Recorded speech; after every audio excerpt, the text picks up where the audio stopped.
اگر کوئی شخص نمازی کے آگے سے گزر جائے تو اس کی نماز ٹوٹے گی یا نہیں؟ نماز نہیں ٹوٹے گی، مگر یہ عمل جائز نہیں ہے اور نمازی کو چاہیے اس کو روکے۔ مفتی صاحب، اسلام میں بیوی کے حقوق کیا ہیں؟ برائے مہربانی مختصر وضاحت کریں۔ پہلا حق یہ ہے کہ اس کو کے لیے مناسب گھر کا انتظام کرے۔ سمجھتے ہو؟ جس طرح کا گھر اس نے اپنے خاندان میں دیکھا ہے، آپ کی آمدن بھی دیکھی جائے گی اور اس کا خاندان بھی دیکھا جائے گا، تو اس کے حساب سے مناسب سا اس کو گھر دیا جائے، گیس بجلی کا بل دیا جائے۔ اگر وہ ایسے خاندان میں ہے کہ ان خاندان میں ایئر کنڈیشن کے بغیر رہنے کا رواج نہیں ہے، تو آپ کو ایئر کنڈیشن کا انتظام بھی بولتے کیوں نہیں کرنا پڑے گا، کیونکہ قرآن کہہ رہا عاشروہن بالمعروف، تو ہر ایک کا عرف دوسرے سے مختلف۔ اگر وہ ایسے خاندان سے تھی کہ ان کے ہاں ایئر کنڈیشن کے بغیر لڑکیاں گھروں میں گزارا نہیں کرتی تھیں، ایسے خاندان سے آئی ہے، تو گھر میں آپ کو پراپر اے سی کا انتظام بھی بولو نا کر کے دینا پڑے گا۔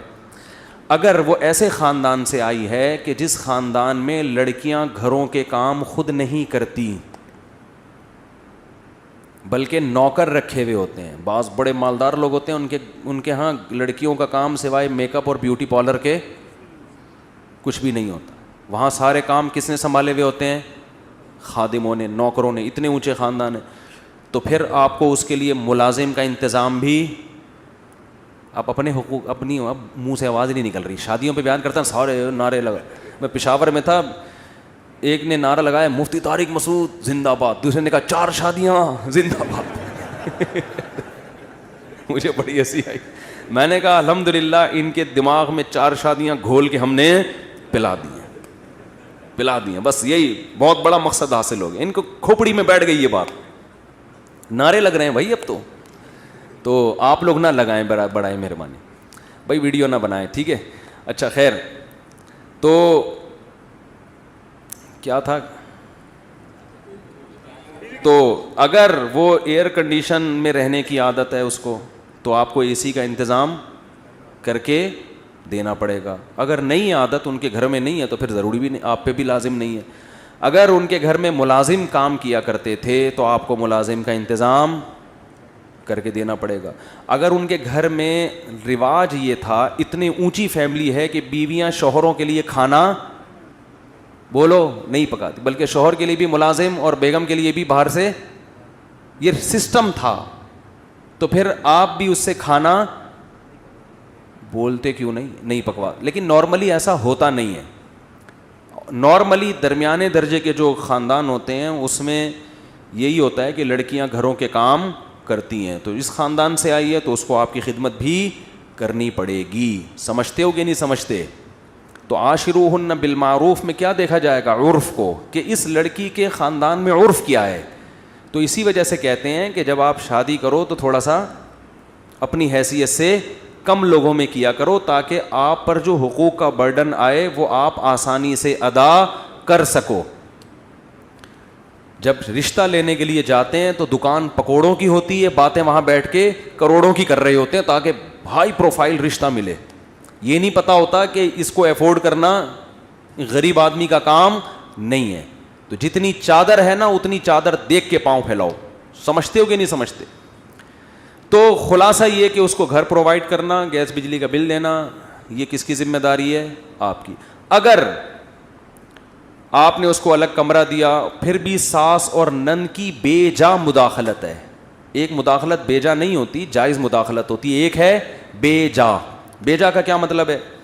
جب چاہیں دیور صاحب آ کے کمرہ کھول کے اندر جھانک لیتے ہیں، بیگم بھابھی کیا کر رہی ہے، اس کا اپنا کوئی سیپریٹ کوئی لاکر ہی نہیں ہے، اس کا کوئی اپنی چیزیں رکھنے کا انتظام ہی نہیں ہے۔ جب چاہیں ساس خام میں، کبھی کبھار تو ہوتا ہے لیکن ہر وقت ہی اس کو کوئی اپنی پرائیویسی نہیں ہے، تو پھر مرد پر لازم ہے کہ اس کو اپنے والدین سے الگ گھر لے کر دے۔ سمجھتے ہو؟ بعض خاندانوں میں ایسا رواج ہے کہ دیور صاحب جب چاہیں منہ اٹھا کے آ جاتے ہیں، وہ جس حالت میں بیٹھی ہوئی ہے اس کو شرم آتی ہے، سسر صاحب گھس آتے ہیں۔ بھائی جوان بیٹی بھی جب جوان ہو جائے تو باپ ایسے داخل نہیں ہوتا بیٹی کے کمرے میں، تھوڑا سا نوک کرتا ہے، اس کو سمٹنے کا موقع دیتا ہے، انہوں گھسے چلے آ رہے ہیں، وہ کس حال میں بیٹھی ہوئی ہے، نہیں جی ہمارا گھر ہے۔ اس قسم کی انٹرفیئرنس اگر ہو رہی ہو تو یہ عورت پہ ظلم ہے۔ سمجھتے ہو؟ تو ایسی صورت میں اس لڑکی کے لیے آپ کو اپنے والدین اور رشتہ داروں سے الگ گھر لے کر دینا، بول لو نا، واجب ہے، کیونکہ اس پہ ظلم ہو رہا ہے ایک نوعیت. اور اگر اس طرح کا نہیں ہے حساب کتاب، نارمل جیسے سب گھر رہتے ہیں، تو پھر الگ کمرہ اور سیپریٹ اس کو جو اٹیچ باتھ روم جو ہمارے یہاں ہوتا ہے اتنا پھر کافی ہے. لیکن اگر ظلم ہو رہا ہے اس کے اوپر دیوروں کی طرف سے، اس سے کام اتنا نہ لیا جائے جو اس کی حیثیت سے زیادہ ہو. بعض خاندانوں میں دیکھا ہے کہ 5 دیور ہیں، سب کے کپڑے دھونا ایک اکلوتی بھابھی کے ذمے، سب کا کھانا پکانا اس اکلوتی. دیہاتوں میں، گاؤں دیہاتوں میں بہت ہوتا ہے یہ. تو یہ بھی ظلم ہے. سمجھتے ہو کہ نہیں سمجھتے ہو؟ ایک عورت پہ آپ، ایک آدمی نے کہا میری بیوی 18 روٹیاں پکاتی ہے، ابا کے لیے، اماں کے لیے، بھائیوں کے لیے، بہنوں کے لیے، پھر اس کے بعد پھر دکان کے ملازمین کے لیے بھی. یار یہ تو ظلم ہے نا یار، اس ملازمین کے کام اس بیچاری سے کیوں لے رہے ہو آپ؟ تو یہ ہے نان نفقہ. دوسری بات یہ ہے کہ اس کو ٹارچر نہ کرے ذہنی ٹارچر کا مطلب یہ ہوتا ہے بات تمیز سے کرے. گھر میں جب داخل ہو تو حضرت عائشہ فرماتی ہیں ہمارے نبی مسکراتے چہرے کے ساتھ داخل ہوتے تھے. آج بہت سے میاں جب گھر میں داخل ہوتے ہیں تو ایسا لگتا ہے چنگیز خان نے بغداد پہ حملہ کر دیا ہے. چنگیز خان نے کیا کر دیا ہے؟ بغداد پہ حملہ کر دیا، اور بغداد کی اینٹ سے اینٹ بجا دی، خلافت کا خاتمہ کر دیا اس نے. تو جب آپ گھر میں آئیں تو کیسے؟ اور عورت کی بھی ذمہ داری ہے، جب یہ میاں آ کے مسکراہٹ دیے تو آپ نے بھی آگے سے مسکراہٹ کا جواب مسکراہٹ سے دینا ہے. وہ بھی جلی اور ٹھنی بیٹھی بھی ہوتی ہے، یہ کوئی ٹائم ہے آنے کا؟ وہ یہیں سے پڈا شروع ہو جاتا ہے. تو محبت کا کبھی کبھار اس سے اظہار کرے. ہمارے نبی، امی عائشہ جہاں سے پانی پیا کرتی تھیں گلاس میں، برتن میں، ہمارے نبی بھی وہیں سے منہ لگا کے پانی پیتے تھے. سمجھتے ہو؟ اور تھوڑی بہت اس کی خامیوں کو مرد کیا کرے؟ برداشت. کیونکہ نبی کی صحیح حدیث ہے کہ عورت پوری سیدھی نہیں ہو سکتی، اس کی خامیوں کو برداشت کرو گے تو گھر چلے گا. برداشت کی پالیسی ختم ہو گئی تو عورت 100% صحیح نہیں ہوگی بلکہ گھر ٹوٹ جائے گا. سمجھتے ہو بات کو؟ تو کیا کرنا ہے؟ ایک حد ہے، ایسا نہیں کہ وہ بیچ کے کھا گئی آپ کو، بینک میں رکھوا دیا کہ یہ قسطوں پہ گاڑی چاہیے، رہن کے طور پر میرا میاں رکھا ہوا ہے آپ نے. ٹھیک ہے نا؟ تو یہ پراپر، یعنی کبھی کبھار محبت کا اظہار کرے، اس سے تمیز سے بات کرے. گھر میں گدھوں کی طرح چیخے بولتے کیوں نہیں. ایک آخری بات میں اہم کر دوں، اگر اس میں کوئی عیب ہے تنزیہ لہجے میں اس کی اصلاح نہ کرے. یہ بہت بڑا فالٹ ہے آج کل مارکیٹ میں. مثال کے طور پر کھانا نہیں پکانا آتا تو اس کا طریقہ یہ ہے کہ تم نے کھانا بہت اچھا بنایا ہے، تھوڑا سا یوٹیوب پہ سرچ کرو اور اچھا بنا سکتی ہو. آئی بس. لیکن ہوتا کیا ہے، تمہارے ماں باپ نے کھانا پکانا نہیں سکھایا تمہیں، یہ کیا بنا کے لے آئی. اور سانسیں یہ کام ماشاء اللہ، سوائے ان سانسوں کے جو میرا بیان نہیں سن رہی، سوری، جو میرا بیان سن رہی ہیں، الٹا ہو گیا، جو سانسیں میرا بیان سن رہی ہیں ان کے علاوہ جتنی سانسیں ہیں، جب وہ بہو میں کوئی عیب بیان کرتی ہیں تو طنز کا عنصر اس میں زیادہ. مثال کے طور پر کھانا نہیں، کدو صحیح نہیں گلے تو وہ یہ نہیں کہیں گی کہ بیٹا یہ بہت اچھا کھانا ہے، تھوڑا سا اگر ٹیمپریچر زیادہ کر لیتی یا تھوڑا ٹائم اور رکھتی تو یہ اور اچھا بن جاتا. یہ اسٹائل، وہ ساس کیسی جس کا اسٹائل یہ ہو، وہ پھر ساس نہیں ہے. اس کا اسٹائل یہ ہوتا ہے لگتا ہے تمہارے ماں باپ نے تمہیں کدو پکانا بھی نہیں، اب یہ بھی ہمیں ہی کرنا پڑے گا. وہ جل بھن کے نا اس کے دھواں نکلنا شروع ہو جاتا ہے بہو کے. یہاں سے اختلافات کا آغاز شروع. تو وہ بیچاری شریف شرفا ہوگی تو چپ رہے گی، اور اگر پڑھی لکھی ہے، کانفیڈنس ہے اس میں، تو ساس کو بھی اینٹ کا جواب پتھر سے کریں. اچھا تمہاری ماں نے سکھا دیا ہوگا، ہم تو بے وقوف ہیں، ہمیں تو کچھ بھی نہیں آتا. یہی کہے گی، ہاں تمہاری ماں نے تمہیں بہت کچھ سکھایا، ہم تو کیا ہیں، بے وقوف ہیں. یہ پھر اٹھا کے پلیٹ پھینکے گی، خود ہی پکاؤ، آئندہ میں نہیں پکا رہی، جاؤ. وہ جو مکھنچو ہے نا، جس نے میرے بیان سن کے شادی کی تھی، جب وہ شام کو گھر میں آئے گا تو کدو تو ویسے ہی نہیں گلے ہیں، وہ کھانا بھول جائے گا. پھر اماں سے پوچھے گا، ماں بتائے گی یہ اس نے مجھے بدتمیزی کی ہے, مجھے میری ماں کا تانا دیا ہے اس کو. اول ایک تو غلطی کی, کدو نہیں صحیح پکائے, گلائے نہیں, اوپر سے سوری کرنے کے بجائے کیا کر رہی ہے, پلیٹیں اٹھا اٹھا کے پھینک رہی ہے.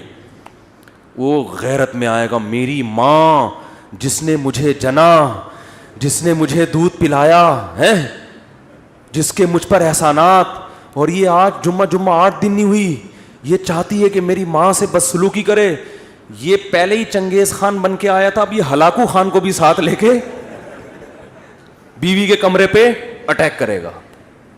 یہ کیا پڑا ہوا ہے دیواروں کے اوپر, یہ کیا ہے, یہ تماشا بنایا ہوا ہے. وہ یہ دیکھے گی کہ ایک تو میری ساس نے پہلے طنز کیا, اوپر سے میرے شوہر کو بھی میرے خلاف ورغلا رہی ہے. تو وہ دلائل کی دنیا میں جواب نہیں دے گی, وہ اپنی ساس کی کیا ہو جائے گی, دشمن. ابھی اس نے کدو کی پلیٹ پھینکی تھی, پورا پریشر کوکر اٹھا کے شوہر کے سر پہ جا کے پھوڑ دے گی. پھر شوہر مجھ سے پوچھے گا یہ کیا ہو رہا ہے مفتی صاحب, گھریلو مسائل حل نہیں ہو رہے. تو میں اس سے کہوں گا میں نے کہا تھا کہ جب شادی کرو تو گھر میں ہیلمٹ پہن کے جاؤ. میں پہلے ہی کہہ چکا ہوں کہ گھر میں کیا پہن کے جایا کرو, ہیلمٹ. یہ تمہارا قصور ہے, تمہارا جو سر پریشر کوکر سے پھٹا ہے اس کی وجہ کیا ہے, تمہارے پاس اچھی کمپنی کا ہیلمٹ نہیں ہے. اب کسی کا باپ بھی خدا کی قسم بیٹھ کے حل نہیں کر سکتا کہ اس میں غلطی میری ماں کی تھی یا میری بیوی کی. خدا نے آج تک ایسا کوئی مخلوق پیدا, کیونکہ ادھر سے اس کی سنو گے اس کی سنو گے, آپ کو پتہ ہی نہیں چلے گا پہل کس نے کی ہے. چڑھ چڑھ پڑ پڑ, ادھر سے یہ ادھر سے, پھر گالیاں مجھے دیتے ہیں کہ یار انہوں نے ترغیب دی تھی, یہ ہمارے گھر میں ہو رہا ہے. تو جب طنزیہ کلام شروع ہوتا ہے نا, طنز, تو معاشرے میں اصلاح بولو نہیں. اور ساسوں کی ہے حالت دیکھو, ان کو چاہیے ماڈرن لڑکیاں پڑھی لکھی, اور گھر کے کام ان سے ایسے کروانے ہیں جیسے گاؤں دیہات کی ان پڑھ لڑکیوں سے ہوتے ہیں. تو جب ماڈرن لڑکی لاؤ گے تو وہ شکر کرو کدو گلا دی, جتنے گلائے ہیں اتنے بھی نہیں گلاتی ہو. تو اگر یہی تھا تو آپ لے آتی کسی دیہاتی کو, اپنی بھتیجی کو, اپنی بھانجی کو, وہ جو بیچاری کہیں رہتی ہے دیہات کی اچھی بھلی خدمت گزار, اس کو لے کے آتے. تو اس لیے جب ایسا معاملہ ہو رہا ہو تو ہم کہتے ہیں بھائی بیگم کو ماں سے کیا کر دو, بولو الگ کر دو. پھر ماں سے بھی محبت سے ملو اور بیگم سے ملو, ان کا آپس میں کنیکشن نہیں ہونے دو. اماں کو تھوڑے تھوڑے دنوں میں بلایا کرو, بیگم کو بولا کرو کدو گلاؤ, میں خود چیک کروں گا گلے کہ نہیں گلے. اماں کی خدمت کرو, اماں یہاں آئیں گی, پھر اماں اپنے گھر میں, ہم اپنے گھر میں. روزانہ خود اماں سے جا کے مل لیا کرو. یہ تو حقوق ہیں. آگے میرے بھائی میاں کے بھی حقوق ہیں کچھ, وہ پھر کبھی بیان کروں گا. میاں بیچارے, ہم خود ایک میاں ہیں ہمارے بھی کچھ حقوق ہیں. اچھا بھائی مفتی صاحب, اگر الٹے ہاتھ سے کھانا کھانے سے شیطان کے پیٹ میں جاتا ہے تو سگریٹ الٹے ہاتھ سے پینے سے کس کے پیٹ میں جائے گی, کس کے پھیپھڑوں میں جائے گی؟ شیطان اگر سگریٹ پیتا نا تو اتنا ایکٹیو نہ ہوتا. سگریٹ الٹے ہاتھ سے پیو, سیدھے ہاتھ سے آپ ہی کے پھیپھڑوں میں جائے گی. یہ پھر وہی سوال ہے زوجہ کے حقوق, یہ بتا چکا ہوں.